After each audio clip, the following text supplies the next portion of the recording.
very icy and slippery day in the Northwoods today. We had a warm up yesterday, and now we are due for a blizzard of up to 14 inches of snow they're predicting for tomorrow, so that'll be pretty fun. And in the meantime, it's just this slick crust over the ground, over the snow. Just makes it really crispy and very easy to fall and break your hip on. Unfortunately, even though I have fallen since cat treatment, I haven't broken any bones, even though my bones are like 8 years old now. But the rest of me is still 34, so that's promising. We'll see how that goes. But anyways, what I wanted to talk about today is just kind of, I guess, how we survive, maybe after cancer treatment, and I don't know, what do we do when people that we see, that we start to look up to, don't necessarily survive. Last year I started kind of returning to this blog. I'd created it sort of randomly in, I think, 2017-ish, and I just like made one post and then like walked away forever because that's fun. And then I decided last year, after all the cancer treatment, I guess I kind of had this idea that I really wanted to do something with the blog. I really wanted to reach out to people again, and I think make more connections in general, but also share my writing. And you can really see the results of the wind from our storm the other day. Wow, look at all these fallen branches. But anyways, one of the first posts that I made last year after I'd finished active treatment for stage 3 breast cancer was about this woman that I saw singing on America's Got Talent, Niper. Perhaps you saw her singing as well. And she had an amazing voice, and she was also battling stage 4 cancer at the time. And this is what we call a thriver with stage 4 cancer that's currently incurable. And I just really admired her for going on the show, you know, probably dealing with a lot of treatment, and just having that knowledge of her cancer battle going forever, yet she was still wanting to make a difference and wanting to go up and sing. And honestly, people like that are sort of what inspired me last year. I just finished treatment, and it's kind of like when you're in this weird stage where you just went through such a huge, crazy thing that I think cancer muggles can't really wrap their minds around it. But if you were unfortunately someone who's been through cancer, or someone close to you had been through cancer, you just know how so impactful that experience can be, in so many ways. But it's almost like getting a second chance at life if you're fortunate to have been on stages 1 through 3, which I just made the cutoff, guys. Woo! Stage 3.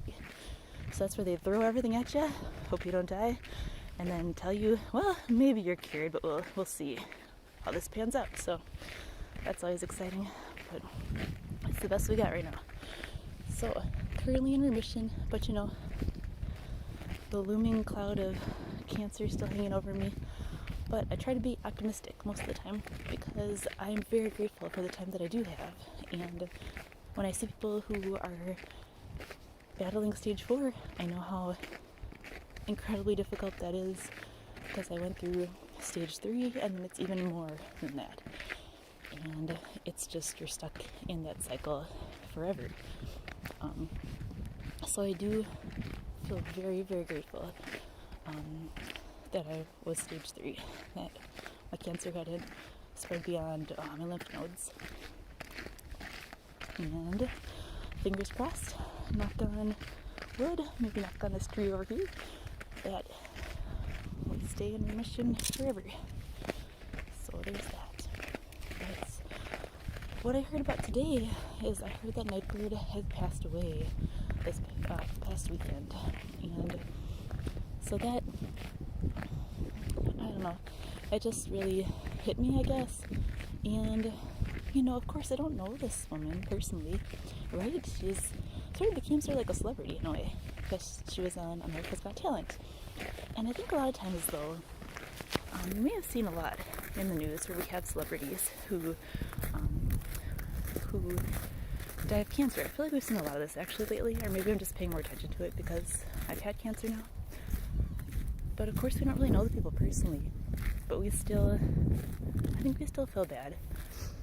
And if you're also a cancer survivor like myself, it hits a little bit differently, I guess.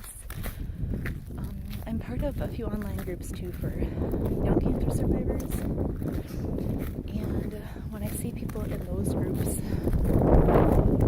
who either the cancer comes back or they're just in stage 4 or they're kind of like in, like kind of the end of their life here, and when they pass away too, it's really devastating. Not just because it reminds you of how close you are too, but it's so hard to see these young people get taken away way too soon. And I just think we really need to find a cure. There's got to be a better way with the technology we have. We shouldn't have to lose so many people to cancer way before their time. And so that's something else that also inspires my writing. And I do write a lot about cancer, like now in pretty much every manuscript I'm writing right now.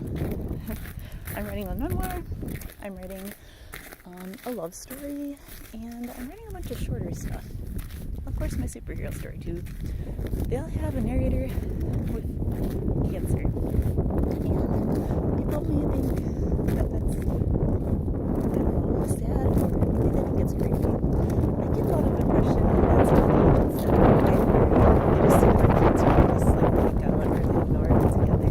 But I don't know what to say about that. It's unfortunate because I'm one of the people in that community and I think we need to be represented too. But I suppose it's an argument for another day. But anyways, I think that there's a lot that needs to be said about fighting cancer, finding a cure for young people and trying to make a difference. So that's why I've been doing that, to just kind of draw more attention to the issue. And because it's something now that I know that I've been just whether I wanted to or not, it became part of my life from 2020 to now. So that's that. But I just wanted to say that my prayers are going out to Nightbirds, family, friends, and anyone who's still doing active treatment or knows someone who is. Just I wish the best for you and I hope you find a cure soon.